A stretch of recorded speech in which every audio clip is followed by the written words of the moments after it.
Good afternoon, I'm Vashon Brown with the Midday News. A special welcome if you're watching on onespotmedia.com. The verdict in the Manchester Municipal Corporation fraud case is expected to be handed down shortly via an audio live stream by Parish Judge Anne-Marie Lawrence Granger. Now, the parish judge is currently going through a summation of the various statements that were made throughout the case. The Crown alleged that between 2013 and 2016, the Manchester Municipal Corporation was fleeced of $400 million in a conspiracy involving the accused individuals. The National Housing Trust, NHT, has closed its Kingston branch and its corporate offices at 4 Park Boulevard today to facilitate a sanitization exercise. TVJ News has been informed that an employee of the NHT was a contact of a confirmed case of the coronavirus. Workers were told not to turn up to work this morning due to the sanitization. A media release from the NHT this morning said the offices have been closed out of an abundance of caution. The NHT says several services can be accessed via its online portal at www.nht.gov.jm and via the NHT mobile app. The NHT says service delivery via its customer service center will also be disrupted as a result of the closure. It did not indicate when the offices will reopen. The opposition is this afternoon calling for the government to prioritize and plan adequately for the arrival of Jamaican cruise ship workers. 1,044 Jamaican cruise ship workers are due to return to the island on Sunday on board the Royal Caribbean Adventure of the Seas cruise liner. Details in this report from O'Shane Masters. With the government's controlled re-entry program experiencing some hiccups, concerns are being raised about some cruise workers of the Royal Caribbean Cruise Lines who are scheduled to call at the Falmouth Pier on Sunday. Opposition spokesman on national security Fitz Jackson said the government needs to prioritize and plan adequately for those arrivals to avoid potential chaos and health risks. The call comes as Prime Minister Andrew Holness yesterday highlighted that it will be at least 2 more weeks before any more Jamaicans can return home. In a statement yesterday, Mr. Jackson said he had raised the concern with the Prime Minister during Tuesday's sitting of Parliament, but did not like this answer which the Prime Minister gave. That's a tricky question. How do we reintroduce Jamaicans overseas into the current population? You wouldn't want to do it if you are at 1.8. But even when you are told that you are tested and you're COVID-free, that just tells you that you are free at the time you are tested. In other words, or the viral load was below what the test could pick up. Mr. Jackson said he has learned that the government does not have the quarantine capacity for such a large group, and as a result, the return of the Jamaicans is now threatened. The government had more than enough time to prepare for the return of these Jamaicans, and action is needed now to find places to ensure that they are not turned back or left to languish at sea, as had happened to some of our fellow Jamaicans recently. The Shadow Minister is demanding a comprehensive plan to bring these countrymen safely to port and processed be prepared ahead of their landing on Sunday. I have received heart-rending messages from family members who say the uncertainty at sea is causing some amount of anxiety and despair among some of the workers. There should be no repeat of the Morella Discovery 2 debacle when Jamaicans were refused entry to their own country while in Jamaican waters. He said the government needs to put in place appropriate and humane quarantine facilities for Jamaicans ahead of their arrival this weekend. O'Shane Masters, TVJ News. Meanwhile, opposition spokesman on health, Dr. Murray has expressed shock regarding reports of inhumane treatment of Jamaicans in state-designed quarantine facilities, particularly at Bahia Principe Hotel in Runaway Bay, St. Anne. TVJ News last night aired the concerns of some Jamaicans who are quarantined at the facility who depicted a distasteful situation. Dr. Guy, in a statement last night, said the government should remember that the persons in the facilities are there in accordance with their own protocols.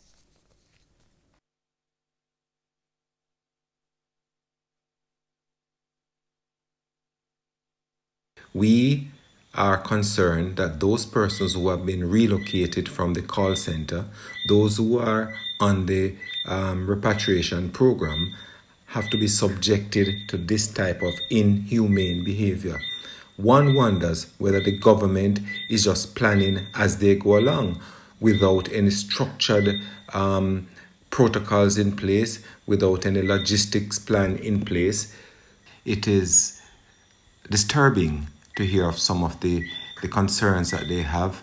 The fact that the food that has been given to them is substandard, that food, even for patients who are diabetic or may have other conditions, are being provided which does not accord to the type of medical condition that these people have. The government is going ahead with its tourism reopening plans with preparations for visitors from the United States. Now, the U.S. has the highest number of COVID-19 cases and deaths in the world. On the CNN's business program, Quest Means Business, Prime Minister Andrew Holness told host Richard Quest that consideration is already being made for a transportation bubble for visitors. We are already figuring out ways how we can have controlled corridors of entry, how to move our tourists safely from airports to hotels so that they can enjoy our lovely beaches and our lovely people. We are already training our workers because that's key towards providing the kind of service that people would need in the post-COVID environment. However, Mr. Holness did not provide any details on how the proposed travel bubble would work. The idea to use travel or health certificates for visitors was also raised. The Prime Minister says if this is used, it would serve more as a guide for the implementation of procedures. Well, I think it's the information that is important. One, you want to have at least some health profile understanding of the visitor that is coming. And that process itself helps the visitor to be aware of the protocols that they would have to follow. And then we would begin to be able to see whether or not, determine the risk profile of the visitor who is coming and the measures that would have to be in place on the Jamaica end to ensure that we can cater to any needs that those risk profiles would throw up. The Jamaican Hospital in Clarendon says it has no active case of COVID-19 dealing with at present. The update came from the leadership of the hospital and follows a report from a parliamentary committee that indicated Clarendon had two of the more problematic communities in the COVID-19 fight. Clarendon is also among the parishes with over 30 confirmed COVID-19 cases. Chief Executive Officer of the Jamaican Hospital, St. Andred Sinclair, said the Jamaican Hospital is now prepared to handle COVID-19 cases. What we are doing, we are being proactive because currently as I speak, we have no COVID patient right here. So we are being proactive that should the event that we have an upsurge and it come on us, we are well prepared and we can deal with it accordingly. What we can handle, the government have other facilities that we transfer to, but we, as I said earlier before, we can accommodate 6 suspected patients, a family, and 16 confirmed cases, as well as 4 that are chronic ill and on ventilation. To St. Catherine now, the number of positive confirmed COVID-19 cases in that parish has been slowly decreasing. That's according to Medical Officer for Health in St. Catherine, Dr. Francia Prosperchen. Even though there is a decrease in the number of positive cases, Dr. Prosperchen is reporting that retesting, particularly for young people, has been challenging. Speaking at a municipal corporation meeting yesterday, Dr. Prosperchen explained that once the first test is done, it's difficult to locate the individuals for retesting.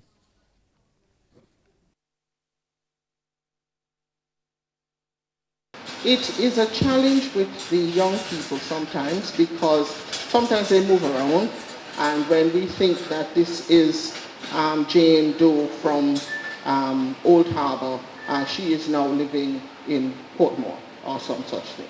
And so we have to now call everyone so that we can say, yes, they can tell us, yes, we have been tested, give us a date, we verify, and we check their status. Currently, there are more than 200 persons in isolation in the parish who are expected to be released soon, but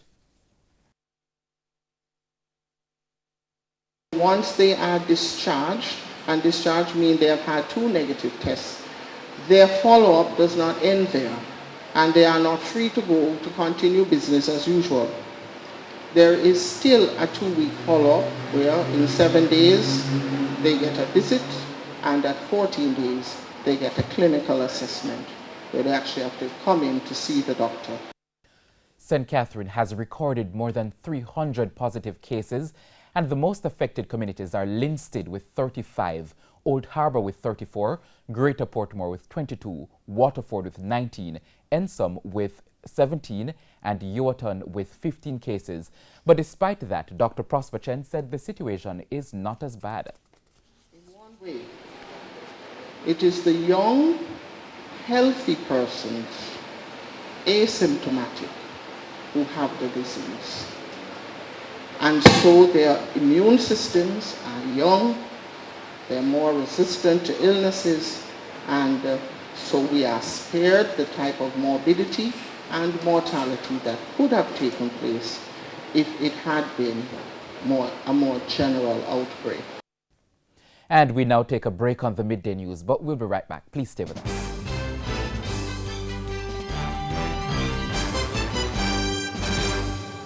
Welcome back. Continuing the news now. The renovation of the Cornwall Regional Hospital in St. James and the construction of the new Children's Hospital in St. James have taken a hit from the budget cuts announced this week. Spending has also been slashed on major projects under the Ministries of Education, Agriculture and Local Government. Dashan Hendricks has the details. There were no sacred cows when it came to the cuts made to the budget to account for falling revenues and greater spending demand for the government's COVID-19 response. Health and education got their fair share of cuts, and some of the projects targeted raised eyebrows, but at the same time showed the extent of the decision-making that went on behind the scenes. Projects like the redevelopment of Cornwall Regional Hospital, originally $1.8 billion, was set aside for the rehabilitation project for this year, but it was reduced by almost $350 million. The Western Children Adolescent Hospital being built on that compound had its budget cut in half, with the government revising its contribution to the construction to $125 million instead of the $250 million it had originally intended to spend. Not even the health minister's program to prevent and cure non-communicable diseases was spared, with $100 million taken from that program, which includes Jamaica Moves. On the education side, similar steep cuts. The budget for improving the infrastructure at primary and secondary schools fared the worst. $1 billion was set aside for doing so, but after the cuts, only $300 million remains. The Education Transformation Program was not spared. 40% of its budget is gone. The program to rehabilitate farm roads through the Ministry of Agriculture, which was the source of controversy with the opposition PNP raising several concerns late last year, had its budget unceremoniously cut by 60%. Of the more than $1.2 billion that was set aside, only $500 million is left. In the local government ministry, the cuts chiefly affect the purchase of 30 fire trucks. $1.9 billion was allocated for that this year, but now only $840 million is left to do so. Taxi operators in St. Mary are elated by a move by the Ministry of Transport to sanitize their vehicles. Here's Kirk Wright with how that process went. They parked on Thursday, but not for passengers this time. These taxi operators are getting their cars sanitized, thanks to the Ministry of Transport. Mint is using eco-friendly chemicals as well as UV lights, and they do a deep cleaning because the public transport sector is one of those sectors that can help to limit the spread of COVID-19. And we are moving to sanitize these vehicles so that you, members of the public, can be safe, that the operator is safe, and that their families are also safe. The process is over in minutes, and that's music to the transport operators, who say losing time means loss of revenue. Even so, they felt it was time well spent. I like the initiative, everything alright, Good to get the thing sanitized and, up close and personal, because, we carry people up and down, and at the end of the day, we don't know who have the virus, so this is a good protective measure, I say this is a good thing, because as long as the thing sanitized, then the disease will kind of stabilize. So I don't have no problem with this. This is a good move for the government and protection of we and everybody. So that's all I have to say. Good move. Mr. Montague says public transport operators in Kingston and Montego Bay have benefited from a similar sanitization program, and so too has the Jamaica Urban Transit Company and their Montego Bay counterpart. And we have seen a lot of cooperation from the persons on the ground, and we really would like to thank the police and the min cleaners. We also sanitize all the police vehicles and the army vehicles being used in the parish of St. Mary in the quarantine. Kirk Wright, TVJ News. Jamaica, the land of wood and water, but one community has been lacking consistent water flow for decades. Residents of Buckingham and sections of Fonthill in St. Thomas were promised potable water in their homes more than a year ago, but that promise is yet to be fulfilled. Residents are up in arms with the government over the delay in installing a water supply system in the community. For decades, the area has been receiving irregular water supply from the National Water Commission, and efforts to provide a solution have been short-lived. There was a time when the Water Commission, yes, used to send around the truck, and we used to get water weekly, sometimes 2 times a week, till it come down to 1, till eventually it's not coming any longer. There was a time when they had to sell us tanks, credit us the tanks, and we pay little when we pay our bills, but that never comes through. In the past, they normally received trucked water to the community, but a breakaway occurred some years ago and has made the road impassable. This car is the only way to get water to the community. On the commemoration of World Water Day on March 22, 2019, then Minister without portfolio in the Ministry of Economic Growth and Job Creation, Carl Samuda, had officially turned on the upgraded Fonthill water system. He promised residents they would be connected to the system with the pipe laying work from Fonthill Square to Buckingham. In addition to pipe laying, he said that there will be the installation of 3 1,000-gallon storage tanks at Buckingham, and stated that the additional works were slated to be completed by June 2019. And a year later, still no potable water. And so we are calling the relevant authority to speed up this process so we can have this water within our home. I know what is in the community, but I don't know what is happening, but I see that things are happening fast enough. And so we don't know when we're going to receive this water, this new water project that the government has launched. And although the pipe laying has started, there are other concerns. But we're still wondering, where is the water coming from? When are we going to get the water? Because as long as that road out there, that piece of broke away there at the house out there, that is out in Boston, if that don't fix, they cannot have attachment with the rest of the line. And where else they going to get the water from for us to get the water coming from Davis Mountain on the other side.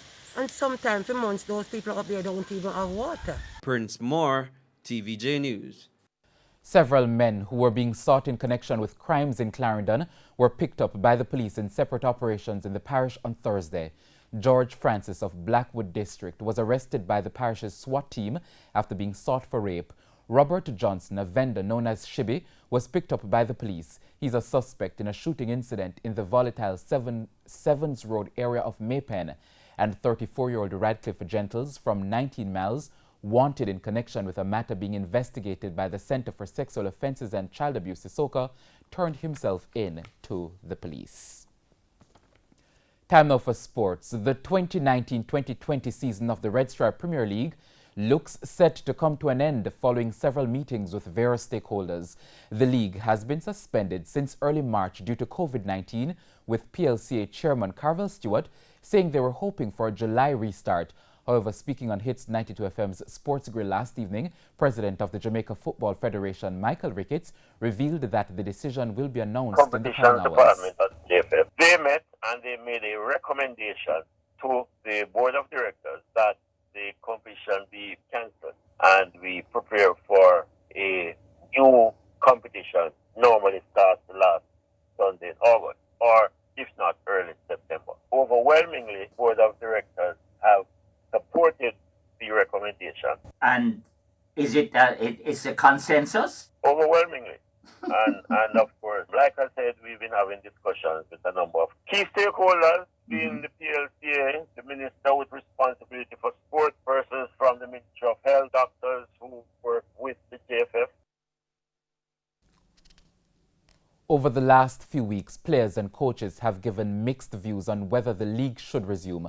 Earlier this week, Cavaliers technical director Rudolph Speed called for the cancellation of the competition. Prolific striker at Arnett Gardens, Kamal Malcolm, is among the league's top players that have urged the restart of the league once it was medically safe to do so. Waterhouse currently lead the 12-team table. And that's the Midday News. I'm Vashon Brown. Join us at 7 for Primetime News Package. On behalf of the news, sports and production teams, have a good afternoon and a great weekend.